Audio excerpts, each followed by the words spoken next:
এই দৃশ্য রাজধানীর ফিলিং স্টেশনগুলোর। এখানে যানবাহনের দীর্ঘ লাইন বলে দিচ্ছে গ্যাসের জন্য কতটা হাহাকার চলছে। অনেকে সকাল থেকে পাম্পের সামনে লম্বা লাইনে গাড়ি নিয়ে গ্যাসের জন্য অপেক্ষা করছেন।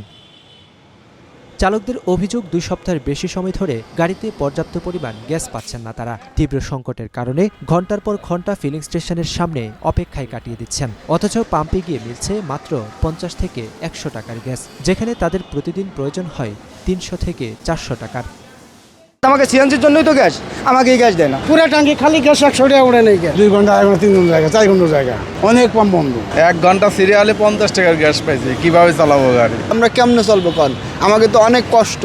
15 দিন ধরে একরকম গ্যাসের সমস্যা। আমাদের জমাজাতি তোলায় খুব কঠিন অবস্থা, তবে মহাজন 1 টাকাও ছাড়ে না। ফিলিং স্টেশনগুলোর গ্যাস সরবরাহের ঘাটতির প্রভাব সরাসরি এসে পড়েছে ঢাকার রাজপথ ও সাধারণ মানুষের জীবনে। পাম্পের লাইনে ঘন্টার পর ঘন্টা সময় অপচয় হওয়ায় রাস্তায় সিএনজি চালিত অটোরিকশার সংখ্যাও কমতে শুরু করেছে। যে 2-1টি গাড়ি মিলছে, সেগুলোর চালকরাও গ্যাস কম থাকার অজুহাতে যাত্রীদের কাছ থেকে বেশি ভাড়া দাবি করছেন। এখন সিএনজি ওনারা পাচ্ছে না গ্যাস, তো 2-4টা থাকে, ওটা ভাড়া বেশি নিচ্ছে। ভাড়া তো একটু নিবেই, কারণ গ্যাস সংকট যেহেতু চলছে।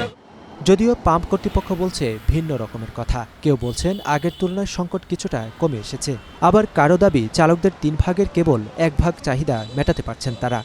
মানে অল্প করে প্রেশার উঠতেছে, 1 ঘন্টা প্রেশার উঠায় অল্প কিছু করে দিচ্ছি আর কি। এখন মনে করেন যে আগে যে বিক্রি হতো এখান থেকে মনে করেন 3 ভাগের 1 ভাগ। একটা সিএনজি আগে গ্যাস নিত 140 টাকা, সেই জায়গায় ঢুকতেছে ওর 80 টাকা 60 টাকা। বড় গাড়িতে ঢুকে 200, যে জায়গায় ওরা পাইতো 400 টাকা। এই জন্য একটা দীর্ঘ সারি আছে, তো থাকতে আছে। গ্যাসের সংকটটা আজকে একটু মোটামুটি ভালো। যে জায়গায় কাস্টমারে পাইতো 70-60, এই জায়গায় আজকে পাইতেছে 80-100 প্রেশার পাইতেছে। আশা করি 1 সপ্তাহ দিকে লাগতে পারে স্বাভাবিক হইতে। সংকট মোকাবেলায় জরুরি ভিত্তিতে ফিলিং স্টেশনে গ্যাস সরবরাহের দাবি জানিয়েছেন পরিবহন চালকরা। অন্যথায় আগামী দিনগুলোতে সংকট চরম আকার ধারণ করতে পারে। শাহাবুদ্দিন, প্রথম আলো, ঢাকা।